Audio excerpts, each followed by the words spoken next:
축산, 검협전.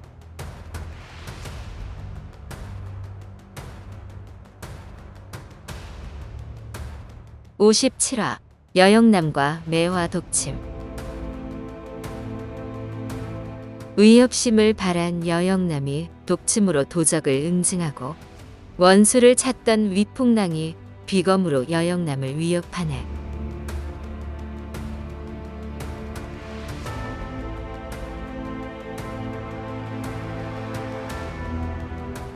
다 같이 즐겁게 이야기를 나누는데 벼랑간 구지선의 목소리가 들렸다.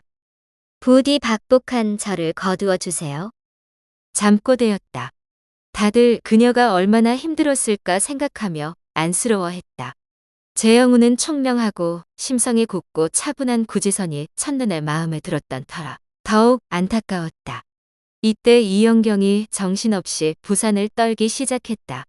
어느 날 갑자기 먼 길을 떠나 몇 번이나 죽을 고비를 넘기며 온갖 기이한 일을 겪었고 마지막에 비검을 타고 날아다니며 뛰어난 무공을 갖춘 또래 검선들을 만나 아미산으로 돌아왔다.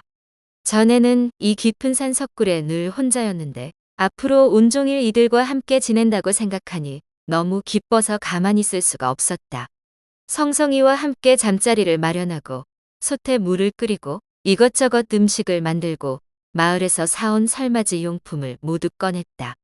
동료들에게 이것저것 음식을 권하고 등불을 밝히는 등 계속 분주했다. 신양난과 잘금선은 덩달아 신나서 같이 돕겠다며 이영경을 쫓아다녔다.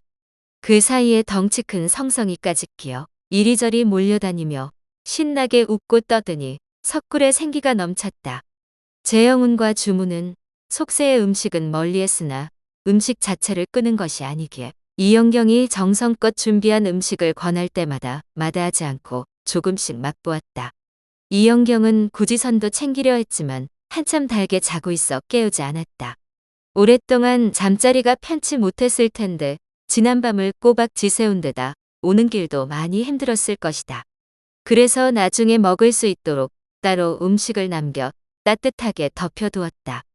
그런 후에야 다른 사람들과 둘러앉아 내일 응벽으로 통하는 길을 어떻게 뚫을지 의논했다.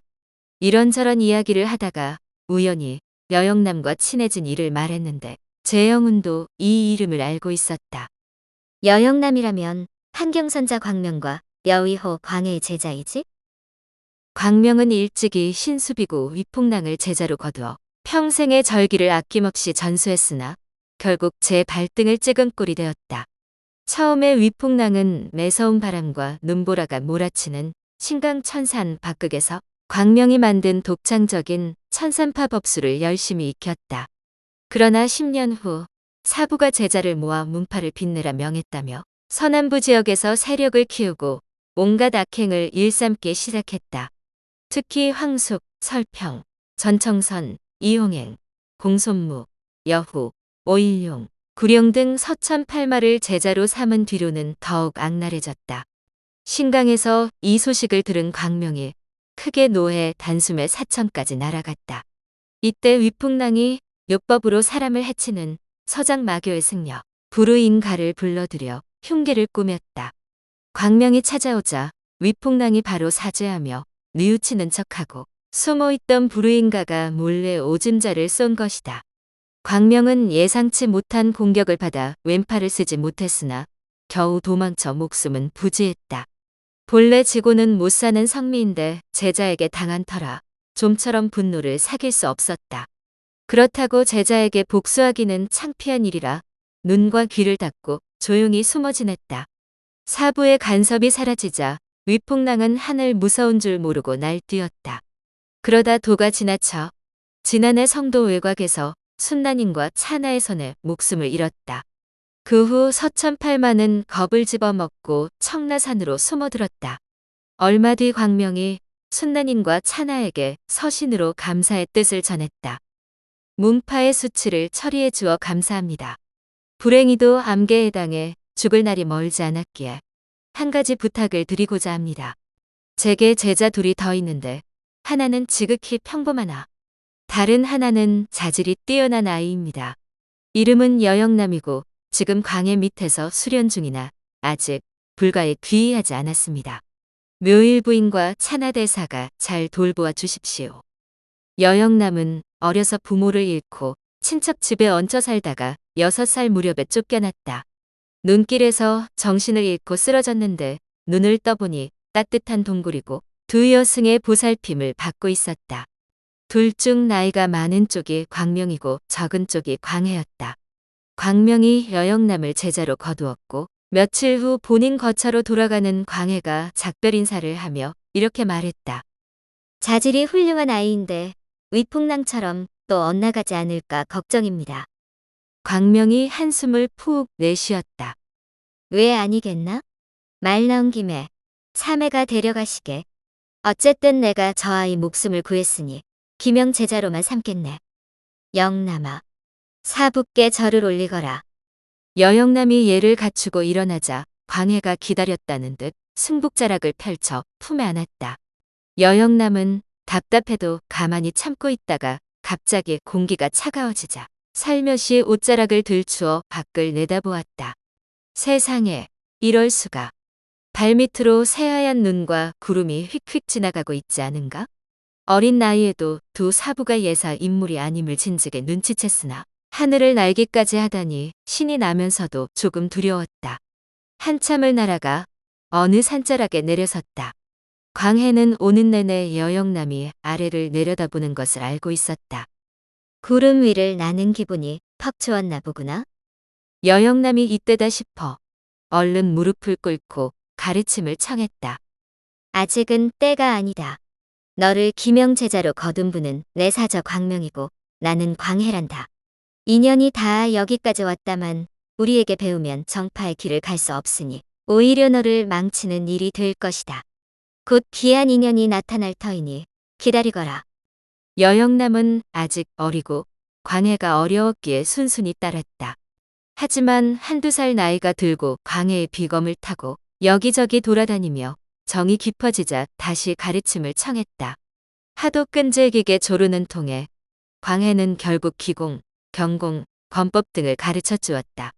몇 년 후에는 비검을 날려 30리 밖에 목숨을 거두는 것이며 매화 독침을 날리는 것까지 가르쳐 달라고 졸랐다. 하지만 이번에는 통하지 않았다. 대신 검술의 기본인 운기 주식법을 알려주마. 아미파버색에 배운 비법인데 내 방식과는 사뭇 다르단다. 나의 도법은 욕망을 제대로 다스리지 못한 탓에 정도라 할 수 없단다. 너는 훌륭한 자질을 타고났으니 꼭 정파에 입문해야 한다. 그래도 가르쳐 주세요.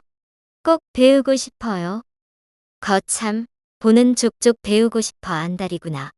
매화 독침이 위급할 때 요긴 하기는 하지. 다행히 내가 익힌 운기법에 지장을 주지 않고 꼭 배우고 싶다니. 좋다. 가르쳐 주마.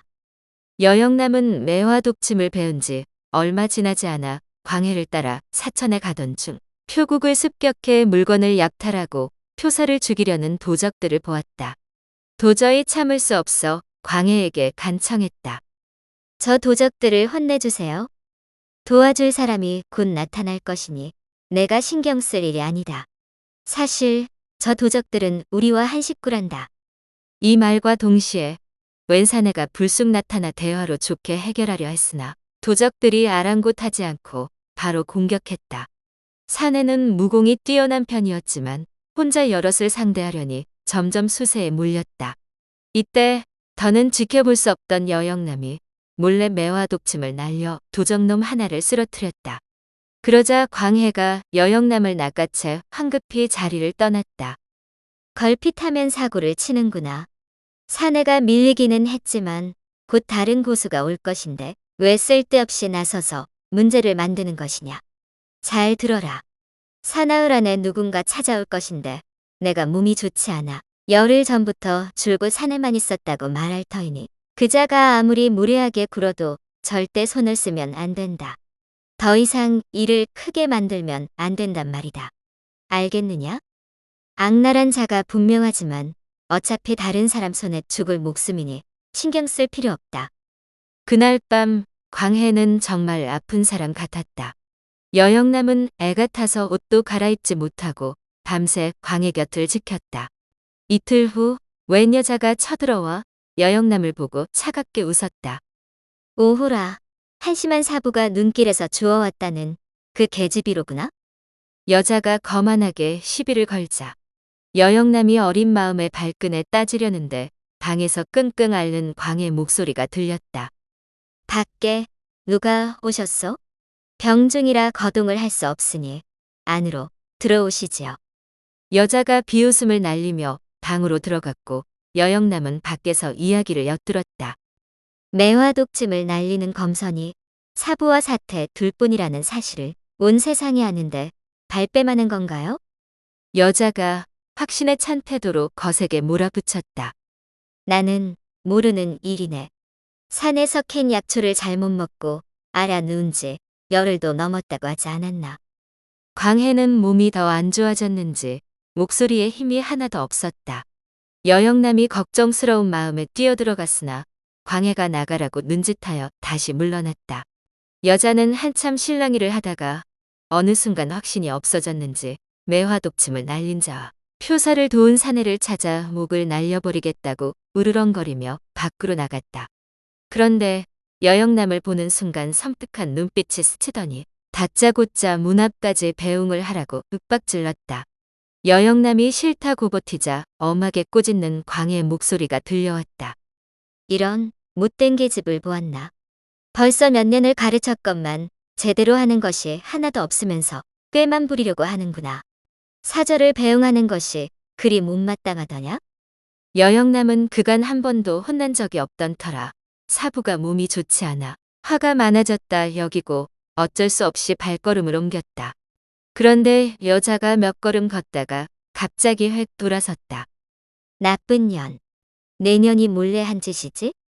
그러고는 무자비하게 시퍼런 검광 두 줄기를 날렸다. 깜짝 놀란 여영남이 살려달라며 방으로 뛰어들어가자 광해가 품에 안아 달랬다. 그저 놀래키려는 것이니 무서워할 것 없다. 한참 동안 기척이 없어 여자가 떠났나 싶을 때 광해가 자리에서 벌떡 일어났다. 저 사악한 종자는 정말 살려두어서는 안 되겠구나. 광해 얼굴에 다시 혈색이 돌아 전혀 아픈 사람 같지 않았다. 그러고 보니 여영남에게 날아오던 검광도 사라졌다. 정말 이상하네. 혹시 사부가 거두었나? 방금 그 여자는 광명사저의 제자 위풍랑이고 며칠 전 내 매화 독침을 맞은 도적이 위풍랑에 수활한다. 내가 이를 저지르자마자 위풍랑이 매화 독침을 알아보고 바로 달려올 줄 알았지. 그래서 안으로 진기를 응축시켜 아픈 척 했던 게다. 광해는 내심 저를 부모처럼 여기고 걱정해주는 여영남이 기특했다. 사실 위풍랑은 광해가 병이 났다는 말을 믿지 않다가 근심이 가득한 여영남을 보고 믿을 수밖에 없었다. 그런데 여영남을 가만 보니 타고난 성골인데다 기계와 자태가 남달랐다. 어쩌면 이미 검술과 매화 독침을 전수받았을지 모를 일이었다. 혹시 이 아이가 멋대로 돌아다니다가 매화 독침을 날렸을 수도 있지 않은가? 그래서 배웅을 핑계로 따라오게 한 후 비검을 날려 실력을 확인할 생각이었다. 검술을 배웠다면 위기 상황에서 당연히 비검을 날려 막을 테니까. 위풍랑이 광명의 법술을 모두 전수받아 광해도 상대하기 힘든 실력자인 반면 여영남은 사부의 뜻에 따라 검술을 배우지도 않았으니 꽁지 빠지게 도망칠 수밖에 없었다. 위풍랑이 악하기는 해도 검술을 모르는 사람을 해친 적은 없기에 더 이상 독수를 쓰지 않았다. 결국 광해와 여영남이 산을 떠나지 않았다고 믿고 다시 원수를 찾으러 떠났다. 위풍랑의 아나무인으로 설치며 저지른 악행이 이미 도를 넘었다. 우리가 굳이 나서지 않아도 조만간 비참한 최후를 맞을 것이다. 자업자득이지. 이날 이후 여영남은 검술에 대한 열망이 더욱 커져 밤낮 없이 내공 수련에 매진했다. 그러나 광해는 끝까지 비검 9개를 전수하지 않았다.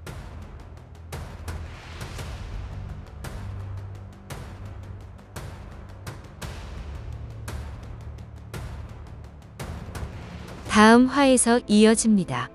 더 좋은 콘텐츠를 제작하기 위하여 구독과 좋아요, 알림 설정 부탁드려요.